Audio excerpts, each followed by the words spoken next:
Hello there.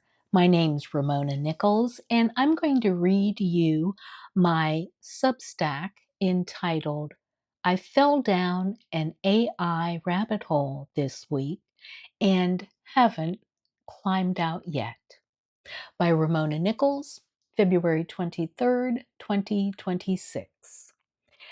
It took a viral essay, a 20,000 word warning, and a fight with the Pentagon. And I'm here asking, is this what warp speed feels like? I was over on Substack this week, minding my business, when I came across a reference to an essay called Something Big is Coming by a guy named Matt Shumer. So naturally, I went over to X to read the whole thing. 60 million views, and I might as well be 60 million and one. Shumer runs an AI company.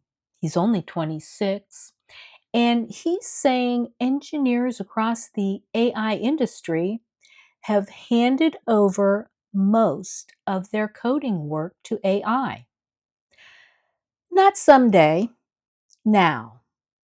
Earlier this month, OpenAI released a model that, in their own release notes, said it was the first model that was instrumental in creating itself. The AI helped build itself. Is there a lighting my hair on fire emoji? What the actual F is happening? Shut the kids up in the back seat crying, "Are we there yet?" We've blown past the exit, kids. Buckle the F up. Shumer also referenced Dario Amodei, the CEO of Anthropic. Sorry if I mispronounced it. The company that makes Claude. Now, I ended up with Claude over ChatGPT because I kept hearing Anthropic was the ethical one, the company that cared about safety, the one with guardrails. And look, I know they're making an obscene amount of money. I hear about it on Bloomberg, most of which I don't understand because I'm not rich, but I do understand how much cash AI is generating for these companies and the handful of people behind them. And when you see those numbers, you have to wonder whether any company can stay true when there's that much money on the table. Amadei's essay gave me a little hope on that front, but I'll get to the real test in a minute. Schumer's essay sent me to Amadei's website. His first essay from 2024 was called Machines of Loving Grace. What a cute name, right? It's basically a case for how AI could be a force for good. I skimmed through that one. It wasn't all rainbows and lollipops, but close. It leaned heavily towards AI curing diseases, lifting up developing nations, compressing a century of medical progress into a decade, making the world better. That was the hopeful one. But the new one, I read that every word. The Adolescence of Technology. 20,000 words. I had to read it in sessions because there's no way you're going to get through that in one sitting. And the tone is nothing like the first essay. This one is a warning. Amodei says AI could wipe out 50% of entry-level white-collar jobs within 1 to 5 years. He says we could have AI more capable than any human, smarter than any Nobel Peace Prize winner in 1 to 2 years. He uses this phrase that stuck with me: a country of geniuses in a data center. Imagine 50 million minds, each one smarter than the smartest person you've ever met, working around the clock, never sleeping, never stopping. That's what he says is coming by around 2027. And he doesn't think we're anywhere close to ready. He wrote that humanity is about to be handed almost unimaginable power, and it is deeply unclear whether our social, political, and technological systems possess the maturity to wield it. Well, that's a big huh for me. He's not just talking about jobs. He's talking about surveillance, governments watching what citizens do, where they go, what they say. He specifically warns about AI enabled authoritarianism and says it terrifies him. And he's not just pointing at China. He warned that AI companies themselves are a risk because they control large data centers, train frontier models, and in some cases have daily contact with and the possibility of influence over tens of hundreds of millions of users. If he's terrified, what should we be? This isn't replacing a job here and there. Amodei says the technology is acting as a general labor substitute for humans, not a tool, a replacement.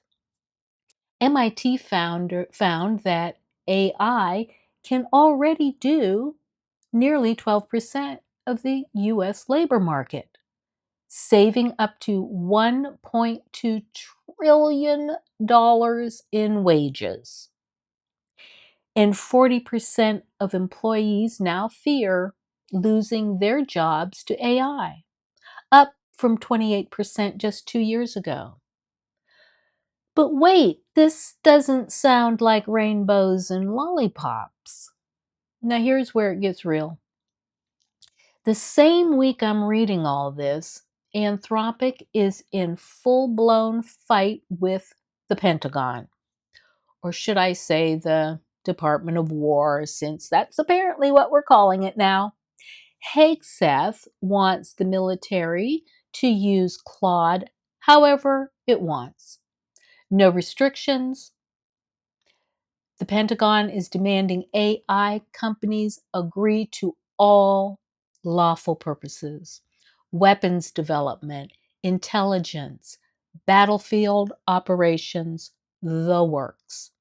OpenAI, Google, and XAI have shown flexibility. At least one already agreed. Anthropic is the only one pushing back. Anthropic has drawn two lines: no mass surveillance of Americans and no autonomous weapons that fire without a human involved. Two lines, and for that, Hegseth is reportedly close to designating Anthropic a supply chain risk, a label normally reserved for foreign adversaries like Huawei. A senior Pentagon official told Axios they would make sure they pay a price. Claude was already used in the military operations to capture Venezuela's Maduro in January through Anthropic's partnership with Palantir. When someone at Anthropic reportedly asked how their product was used, the Pentagon treated it like insubordination. A company asks about the use of its own technology, and the government's response is, "How dare you?" This is the test I was talking about. Amodei wrote about the danger of AI being used to surveil citizens, and now his own government is threatening to destroy his business for trying to prevent exactly that. Whether Anthropic holds the line or folds under pressure will tell us everything we need to know about whether ethics can survive when the money gets this big and the government gets this aggressive. I hope I'm not wrong in betting they're the company to stick with. Now, let me be straight about where I'm coming from. I'm retired. My sell by date is approaching, and I'm at peace with that.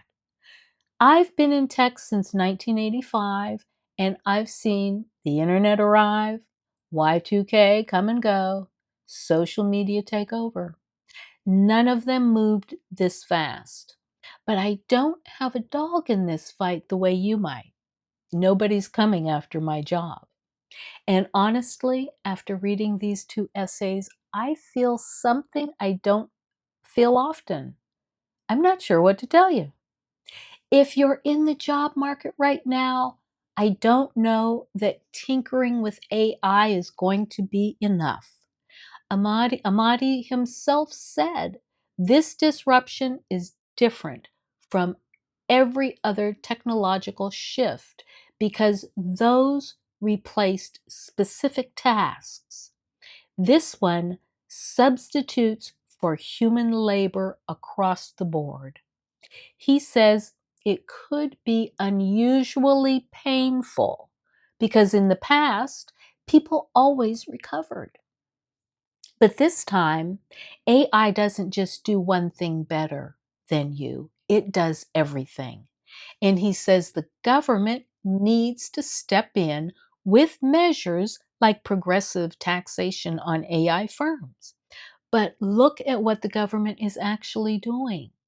They're not regulating, they're threatening the one company that's trying to maintain the limits.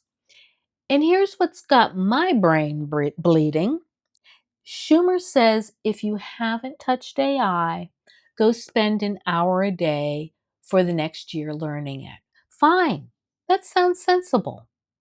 But what we're learning, what all of us are interacting with, is the storefront, the consumer facing part, the chat window, the pretty interface. We're not seeing what's underneath the large language models, the training data, the architecture. That's a world most of us will never understand. We couldn't even if we tried. So here's the existential question.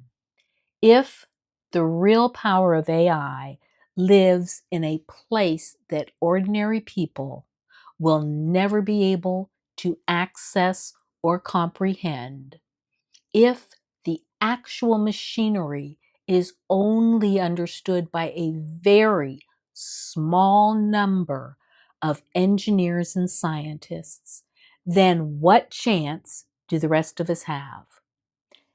Not just to compete in a job market, but to have any say in how this goes. Why isn't someone, a government, a university, a nonprofit, somebody standing in front of a camera and talking plainly about what this means for an entire species, not just workers, not just the economy, all of us, because the people who understand the real AI underneath are a very small club, and the rest of humanity is out here trying to figure out which chat window to type into. Again, what the actual F is going on? I don't have the answer. I'm just a retired tech person in Columbus, Ohio, who's been poking around at computers since God was a boy. But I can read and I can think, and what I've read this week has me paying attention in a way I haven't before. Be vigilant out there. Keep your ear to the ground and your powder dry. It might be a rough ride. In kindness, Ramona.